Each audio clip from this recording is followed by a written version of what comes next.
Hi there, I'm Kathy Wood. Welcome to the first of 5 videos on innovation. It's a word that describes specific products or services, and it's a word that gets used to describe the kind of activities that governments like to support. It's also a word that describes how we'd like to be perceived personally as innovative and how we'd like our organizations to be viewed. At a recent speaking engagement, a member of the audience asked me to explain what kind of innovation I had just been speaking about. No wonder, chances are if you do a search on the word innovation, you'll find there are roughly 1.2 billion results, many of which offer quite different definitions of the term.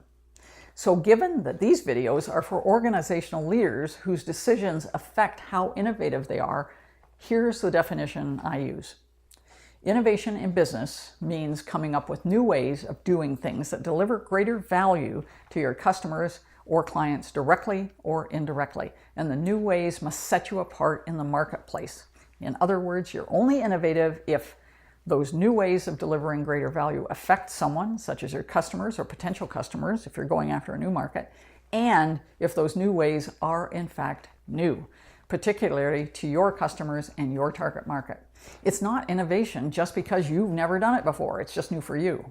Obviously, if your new idea is already being done by competitors, it's definitely not new or innovative. It's just catching up. And that won't be enough to keep you alive for long in today's world. You're going to need to add something else. We'll get to that. But being innovative is not the same as inventing or discovering something. In business, to be innovative, whatever idea you're working with has to be useful in new ways to your customers, your employees, your community, your supply chain, or some other stakeholder whose influence on your organization's success is significant. You have to bring new value to the table that someone is willing to pay for, and do it in ways that bring distinction to your organization. I can't emphasize that enough. Value, distinction. Remember that phrase, the only game in town? It's an increasingly hard game to find. So think about how you can redefine the game to one in which you set the rules and deliver the best value. For instance, dropping the price on your product or service might be new for you. A flash sale might be new. But by itself, it's not innovation. It's just a traditional marketing tactic that everyone knows and everyone can copy. No distinction there. However, if you can find a way to operate more efficiently so that you can drop your prices on an ongoing basis while maintaining your profit margins, because we have to be able to do that, then that new way of operating might be considered innovative. Often these kinds of innovations are described as incremental. It's a change you make to some aspect of your organization or business that doesn't turn the place upside down, but does improve your value proposition with your customers or clients. Typically, it means staying in the business you're in, but changing it in some way.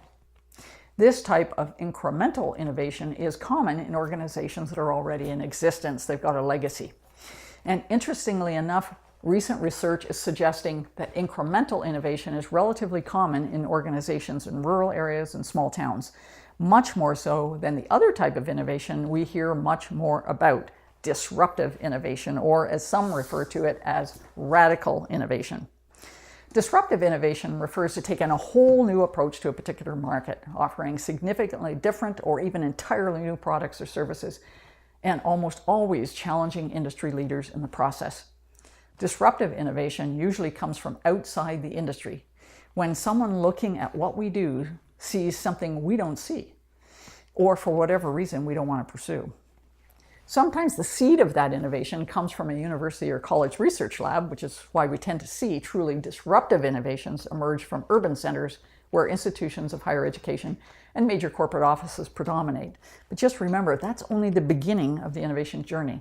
A great idea is only that, a great idea, until it is tested in the marketplace. Only then does it have the potential to become an innovation.